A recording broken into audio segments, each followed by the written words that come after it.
सारगाछी की स्मृतियां 120 अंक। लेखक स्वामी सुहितानंद जी महाराज। गीता पाठ हो रहा है। स्वधर्म का प्रसंग उठा।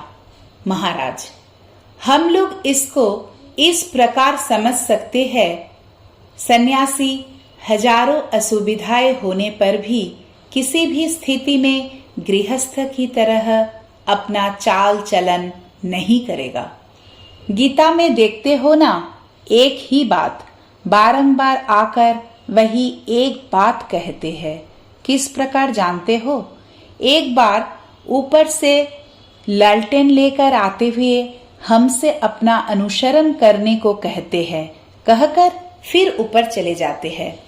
कुछ दूर आकर देखते हैं कि तुम अनुसरण नहीं कर रहे हो, तब फिर से नीचे उतरकर बलपूर्वक अनुसरण हेतु कहते हैं। इसी तरह से चढ़ना उतरना करते हैं। रोग घटने बढ़ने पर जैसे अनुपान बदल दिया जाता है। एक ही दवा मकरध्वज को कभी अदरक, कभी पिप्पल तो कभी चावल के धोवन के साथ देते हैं। वैसे ही शंकराचार्य आकर ज्ञान और चैतन्य देव प्रेम देते हैं। मन कहता हूँ काली को भजो। कैसा अद्भुत गान है! आहा, माँ की बात है। गीता की, ब्रह्म विद्या की, उपनिषद की सार बात यहाँ है। कहते हैं बेचैन मत हो, शांत स्थिर होकर रहो। जहाँ हो वहीं से भगवान को लेकर मतवाले हो जाओ। स्वामी जी ने भी तो इस बार इसी बात को साकार किया है। ठाकुर की कृपा से हम समझ गए हैं, यही बात है। चलना ही होगा। इस संसार में जो रुकेगा वही मार खाएगा। माँ और स्वामी जी के भीतर ठाकुर है, बाहर वे लोग स्वयं है। माँ मतलब विष्णुप्रिया और सीता। तुम्हारा वंश भक्त वंश है। वंश क्या कम है। ठाकुर भक्त वंश को प्रणाम करते थे, अतः भक्ति नहीं होने की क्या बात है। माँ बाप ने बचपन से ही, जन्म से ही पहरा दिया है। 6 वर्ष तक एक साथ संस्कार या भक्ति नहीं होने की क्या बात है। तुम परब्रह्म के पौत्र हो।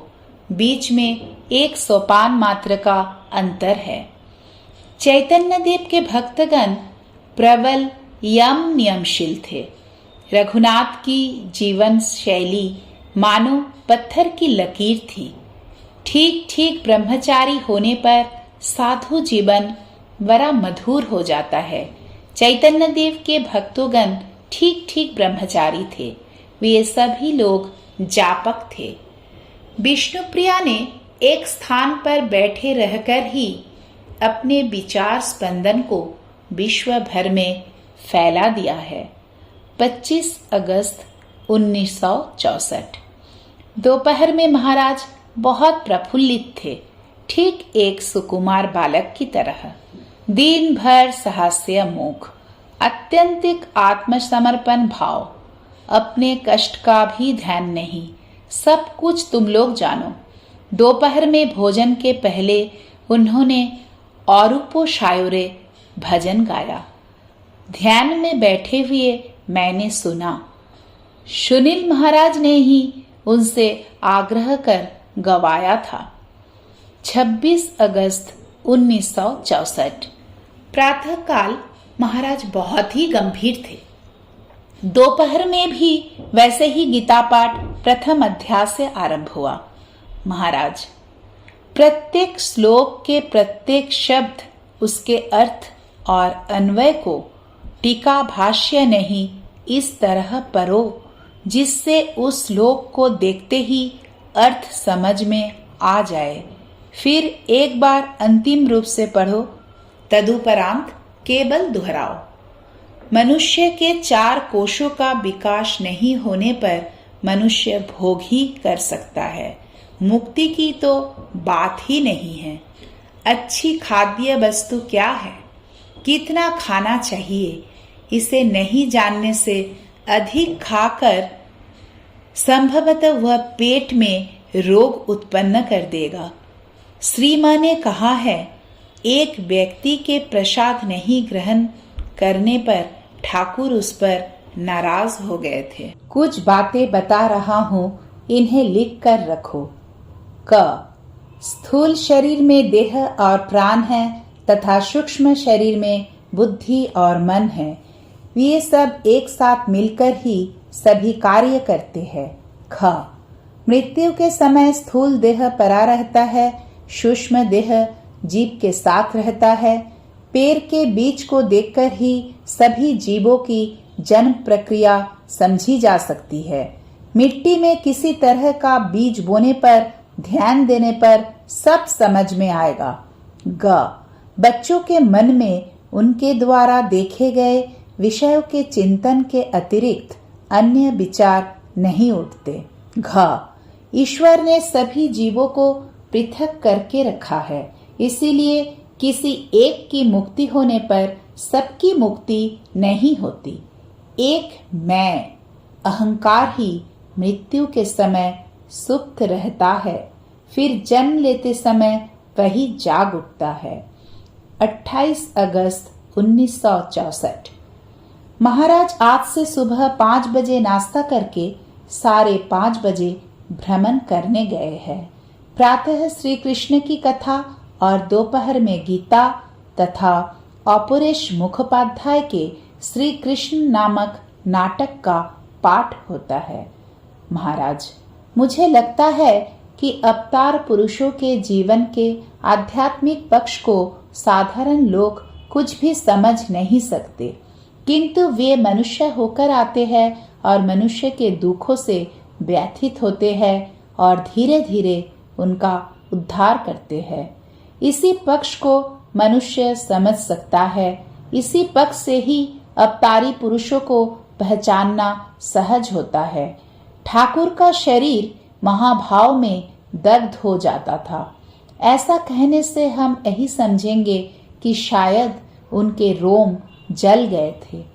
ये नाटक मुझे बहुत अच्छा लगता है। दृश्य आदि को छोड़कर मैं कृष्ण भगवान की बातें तो सुनता हूँ। घर पूर्वाश्रम में माँ के कीर्तन का दल था। वे लोग नृत्य करते हुए गाते थे। घर में गोविंद जी के साथ संबंध तो था ही, इसीलिए कृष्ण भगवान की कथा सुनकर उन्मत्त हो उठता हूँ। 29 अगस्त 1964। प्रातःकाल भ्रमण करते हुए लोहे के बिंब खंबे को देखकर महाराज ने कहा, ये सब लोहा लगकर मुझे अच्छा नहीं लगता। ये सब बड़प्पन और शौक का काम है। ये सब रजोगुण के कार्य है। रजोगुणी चीजें पाने में कष्ट होता है। उन्हें भोग करते समय सुख मिलता है, किंतु भोग वस्तु का अभाव होने पर फिर कष्ट मिलता है। तमोगुणी तो समझता ही नहीं। सत्वगुणी खतरनाक और बड़ा संवेदनशील होता है, इसीलिए वह भोग करके सुख नहीं पाता।